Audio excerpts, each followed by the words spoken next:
HBO's new documentary, Murder in Glitterball City, was starting to give me flashbacks of 2020 and the dude who captured the world's attention, Joe Exotic. So can this off-the-wall story beat the Tiger King? The city of Louisville, Kentucky is known for the beauty of its historic Victorian architecture and the birthplace of the mirrored disco ball, or glitterball as it was originally named. Louisville also has a reputation for being one of America's most haunted neighborhoods and is the backdrop for a dark tale of murder, lies, and deceit. This is a two-part documentary, and it really could have just been one shorter episode. This is based on the nonfiction book A Dark Room in Glitterball City by David Domine, who also appears in these episodes. The whole story revolves around a 911 call that leads police to the Victorian mansion of a couple, where one, Joey Bannis, tells the PD that his partner buried a body in the basement. And while this could be a real-life take on arsenic and old lace, which Dorothea Puente in my home city already copied, there's only one supposed body buried down in Panama. This doc starts off with a bang. We're shown a home video that's chilling and dark, instantly thrusting us into what's sure to be a thrilling case.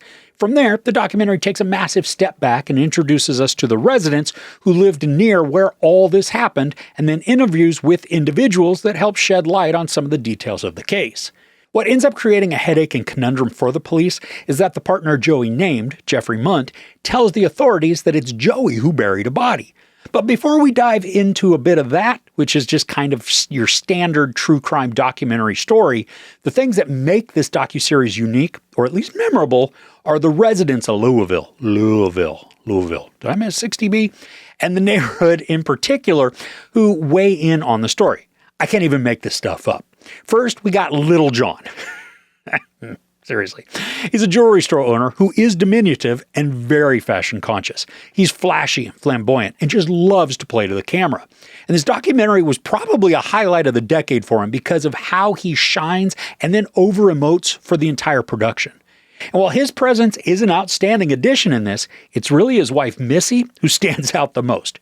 She self-proclaims that she's illiterate. On camera.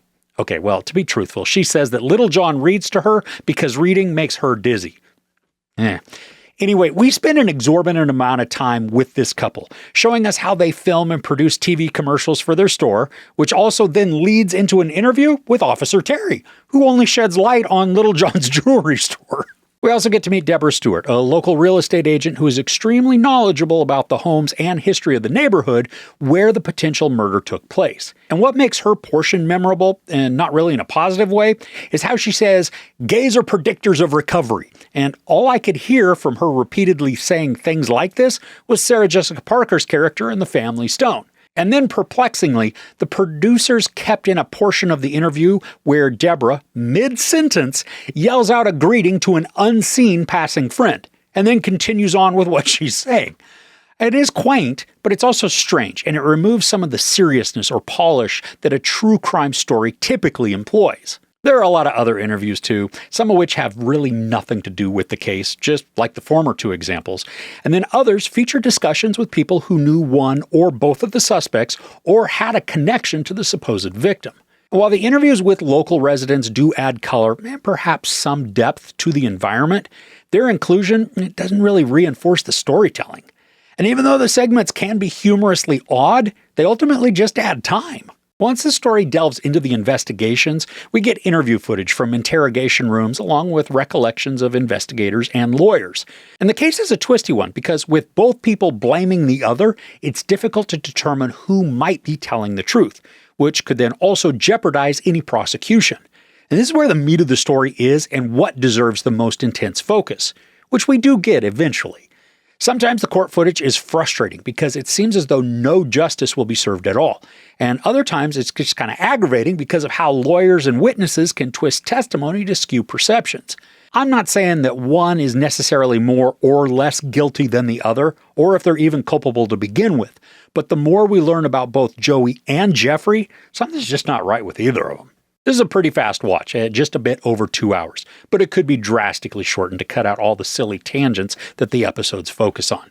From an entertainment and humor perspective, the additions of eccentric residents are wonderful support for the storytelling.